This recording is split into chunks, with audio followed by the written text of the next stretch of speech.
later. Thank you, Madam Speaker. I ask unanimous consent that all members have 5 legislative days to revise and extend their remarks and include any extraneous materials on the subject of the special hour. Without objection. Thank you. Madam Speaker, I rise tonight for the Congressional Black Caucus's Special Order Hour on this critically important topic, infrastructure. Tonight, we will share with you our positions, our plans, and the state of what we think about infrastructure. I am so honored to be here tonight as a co-anchor and as chair of the Congressional Black Caucus. Traditionally, Congresswoman Sheila Jackson Lee, as our lead anchor, would be here. So to you, Congresswoman Sheila Jackson Lee, thank you for allowing me as chair to stand in for you. I am so honored that her co-anchor will now be my co-anchor tonight. And it gives me great pleasure to talk about all of our members, Madam Speaker.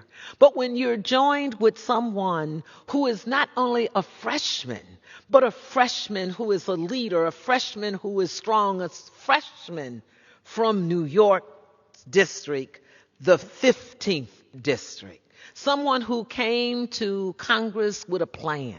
Someone who came to Congress saying, I want to be here and be able to be a part not only of the Congressional Black Caucus, but I want to be able to stand up and stand out and make a difference for my constituents.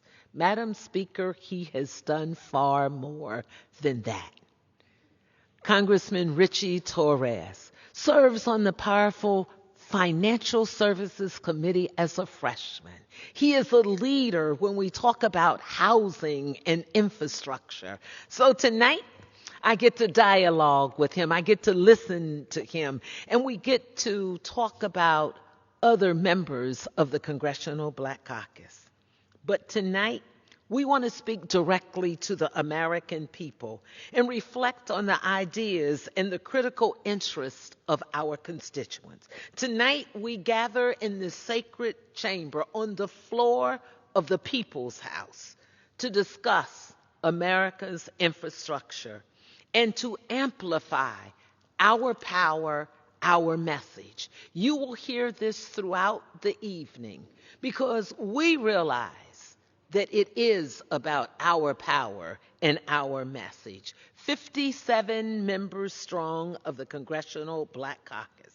Tonight we will educate our constituents. We will educate Americans about the importance of the investment in infrastructure in our neighborhoods and in our communities. Tonight we will stand strong in support of infrastructure because we know roads and schools in our districts are crumbling and need urgent repair.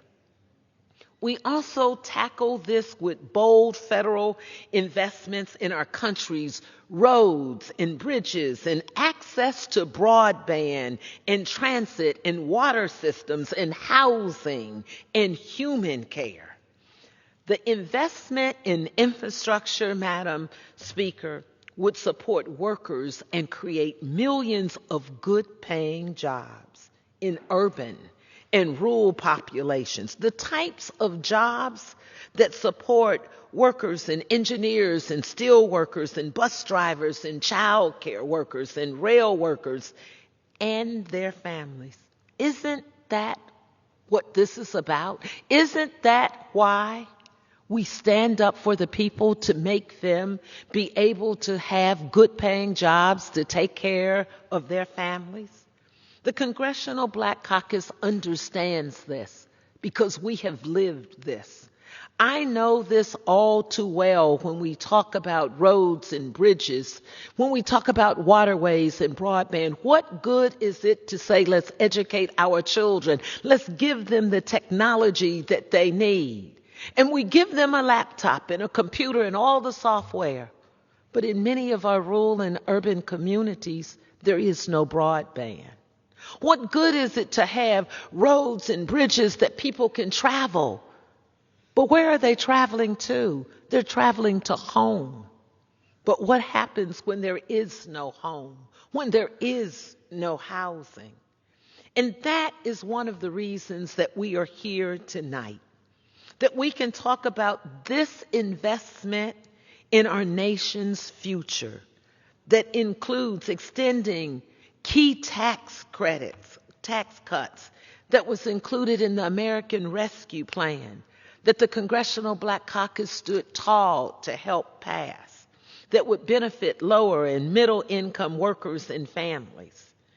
We even created a domestic policy transportation team within the Congressional Black Caucus to talk about infrastructure. And I will use their language. In their recent meeting, they said we need a modern American infrastructure plan. And that too is what tonight is about. So you will hear facts, you will hear data, you will hear stories, you will hear the strong testimony of why we are saying to all of our colleagues, Democrats and Republicans, that we need an infrastructure plan that works for the American people. At this time, I would like to yield to the Majority Whip. Congressman James Clyburn needs no real introduction. Mr. Clyburn hails from South Carolina. He has stood on this floor repeatedly and talked about the American way. He has been a leader, a former chair of the Congressional Black Caucus, someone who has mentored most of us. And what he has repeatedly said to us, that we must remember as members of the Congressional Black Caucus, we must exercise our power and our message. We must speak truth to power, and we must understand that on days that are bad and days that are weak, we are the strength. We are the members that the American people who look like me look for. We are leaders. So often people will say, what is it that the Congressional Black Caucus stands for? What is it that the Congressional Black Caucus does? Well, let me just tell you, the third most powerful man in the United States Congress is a part of the Congressional Black Caucus. We have 6 members of the Congressional Black Caucus that make up full chairmen of committees and more than 22 that represent subcommittee chairs. So tonight, as we talk about infrastructure, roads, bridges, broadband, waterways, we also talk about care, human